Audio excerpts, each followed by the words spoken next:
Before the review starts, I want this to be clear to everyone right now. I'm reviewing the movie Seven. My personal entertainment beliefs will be toward the movie.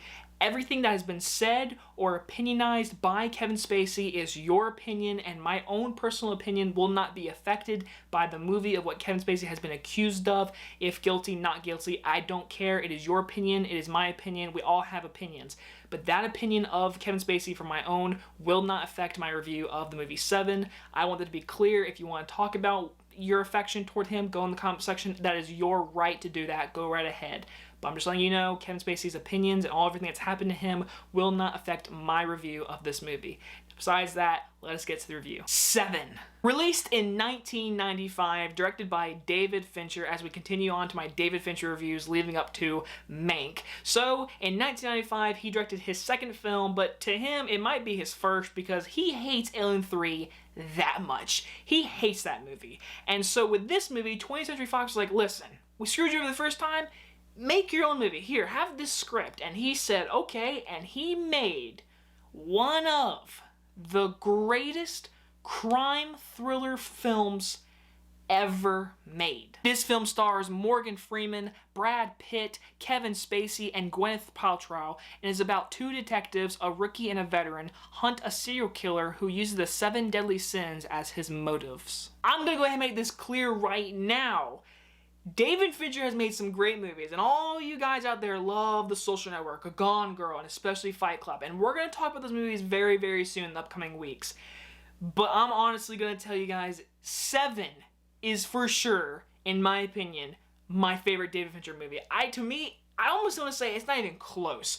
Seven is just a perfect crime thriller movie.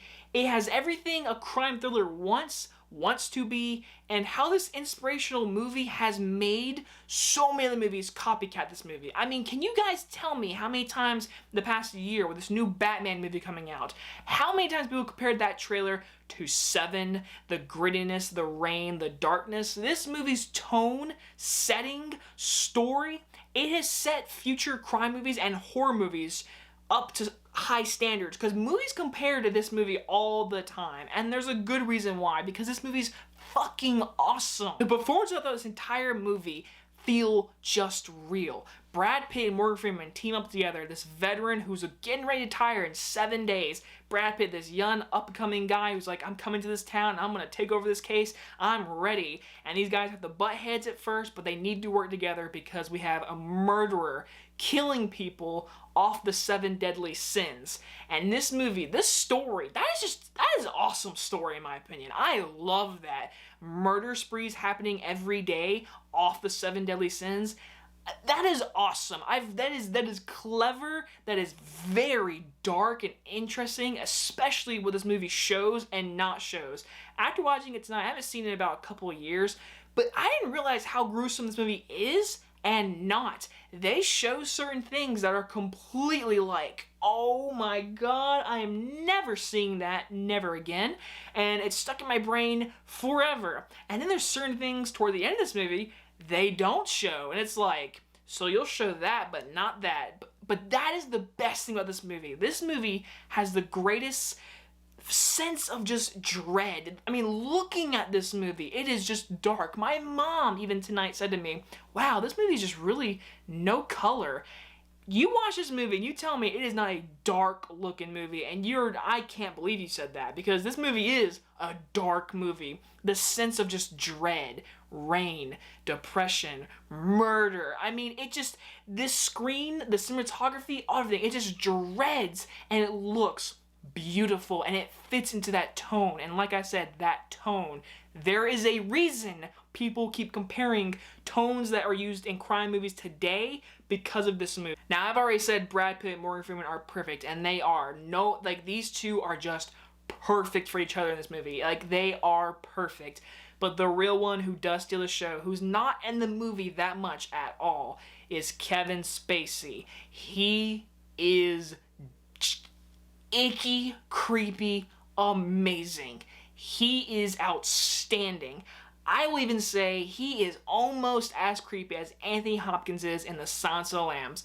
I will compare him to that because Kevin Spacey is that good in this movie. For that small little portion we get of him, He steals every scene. He makes the audience, as you're watching, just dreadful, and how a terrible person he is, and what he's done these past 7 days leading up to this amazing, perfect ending.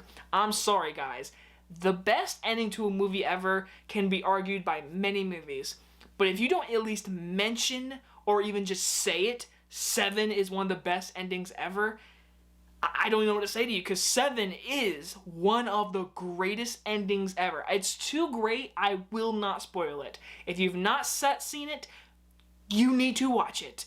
The ending, every time, it gives me goosebumps. It is intense. The editing, the music, it is just the ending. It builds and builds to this ending, and it is just... I don't want to spoil anything. If you haven't seen it, watch it. I will give Seven an A+. Yeah, it is very early in the David Fincher series reviews, but I'm just gonna be honest, this is the best movie out of all his movies. I mean, he's got some really good movies, and I can't only talk about certain few of them, but this one is like, Seven is the movie, guys. I still have not seen one of his movies that I personally would say is better than Seven. Seven is an all-time classic. If you've not seen it, please go watch it. Anyway, guys, if you guys enjoyed this review, in the next couple days, I'll get you to the game review. Love you guys. See you next time. Bye-bye, everyone.